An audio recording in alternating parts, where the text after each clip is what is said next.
In the world of Reynatis, wizards are people awakened to their magical abilities after a close brush with death.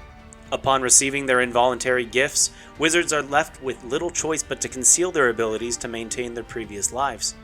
Brandishing your powers will get you in trouble with the MEA, or the Magical Enforcement Administration, an organization that serves to protect the general non-magical public who fear those with magical abilities, while also combating the rubrum drug epidemic. Rubrum, a highly addictive drug supplied by the guild, more on them later, is tearing apart the streets of Shibuya. This drug grants temporary magical abilities to users, and in some cases, it may unlock their potential as future wizards. However, more often than not, it twists users into unrecognizable monsters that wreak havoc on Tokyo. Reynatis follows the story of two main protagonists, Marin Kirizumi and Sari Nishijima. Marin is a 19-year-old wizard on the fringes of society. He's been a wizard since he was 14 and yearns to end his oppression by becoming the strongest wizard of them all. Led by his father's parting words, he comes to Shibuya to pursue his goal. Sari, on the other hand, is a member of the MEA, often treated as their poster girl, with her face regularly featured in recruitment ads. Her goal is the eradication of Rubrum. The story alternates between these characters and their allies, offering multiple perspectives and a rich understanding of the world.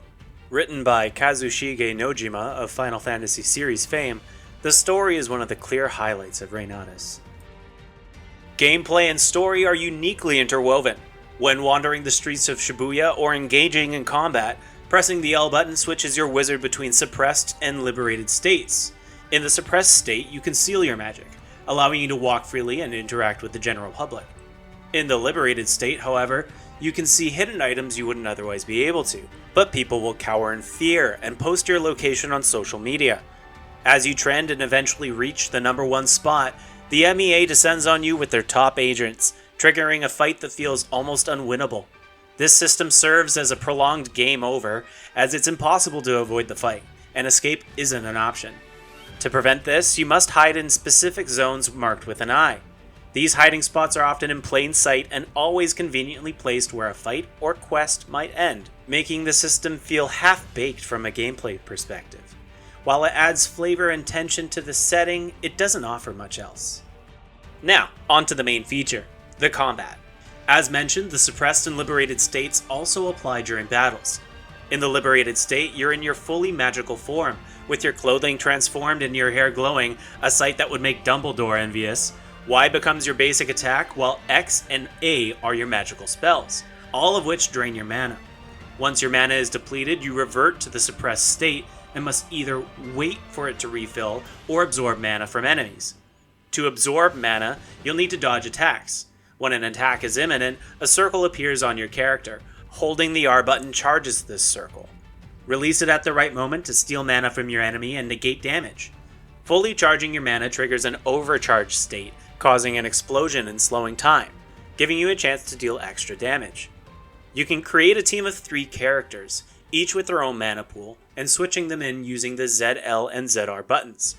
This is useful if your active character is forced into their suppressed state, or if you want to build a longer combo chain.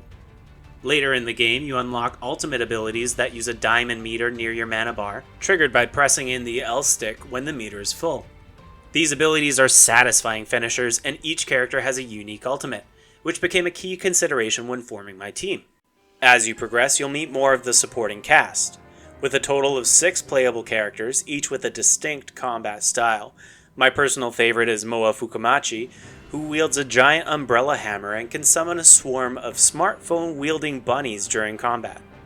At times, the supporting cast steals the spotlight, especially from Marin, who can be a bit one-dimensional. Nonetheless, watching the cast interact is always a joy. Character progression is handled through standard level-ups by completing combat scenarios and a heavy emphasis on reducing the overall malice level of Shibuya. Wizart is graffiti created by wizards that is imbued with their magic. Gazing upon this graffiti teaches you the hidden techniques left behind by their creator. They can be as mundane as you receive more money, to brand new abilities you can plug into the Y and A slots of your wizards, making their discovery highly rewarding. The only catch is that to view them, you need to reduce the malice meter to a certain threshold by completing side quests and improving the public's view of wizards in Shibuya. The way these systems interact is somewhat strange, but it encourages you to take in your surroundings more carefully when roaming Tokyo. Marin's story involves opening fog gates, not quite the FromSoft kind, that lead to a realm called Another. This dimension is home to the largely unexplored Dominus Forest, which contains large ominous doors that promise a path to the Dominus, whom Marin believes can grant him power. The Guild also resides in Another, a group that lives outside society's laws. They govern the Legacies, ancient magicians under the command of Soku Makabe, whose goal is to restore human rights to wizards by toppling society and the MEA through force and rubrum distribution. Consequently, a significant portion of the game takes place outside of Shibuya, which is for the best. Shibuya's streets are impressively recreated, with recognizable landmarks like the 109 department store and Shibuya Sakura stage capturing the essence of the area. However, despite this accuracy, the overall geometry detail of the environments and characters is relatively low, making the game's performance issues on the Switch even more puzzling.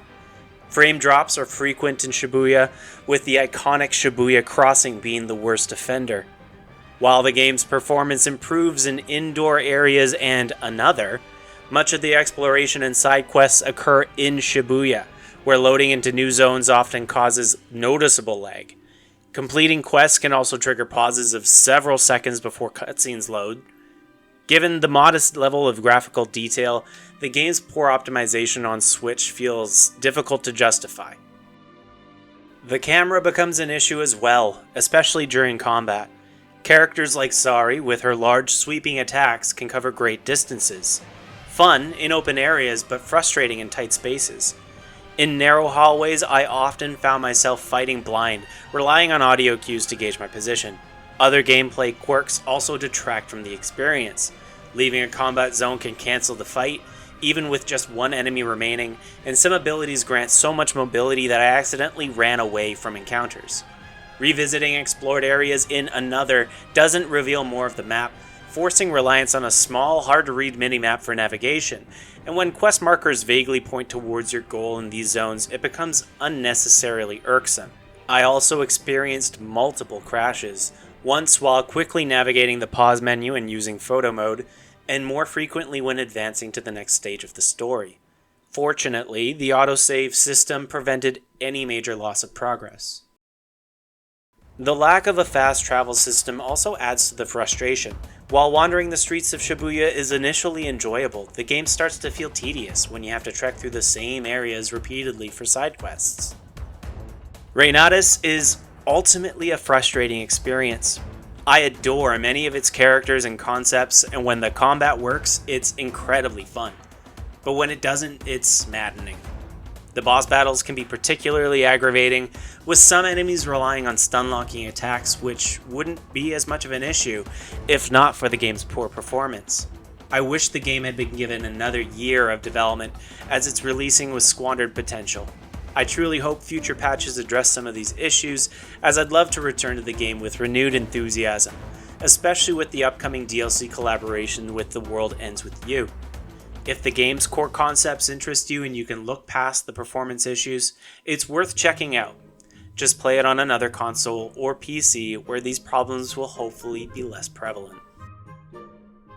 This video was made possible by our generous supporters on Patreon. Check out patreon.com/NWR for all the details.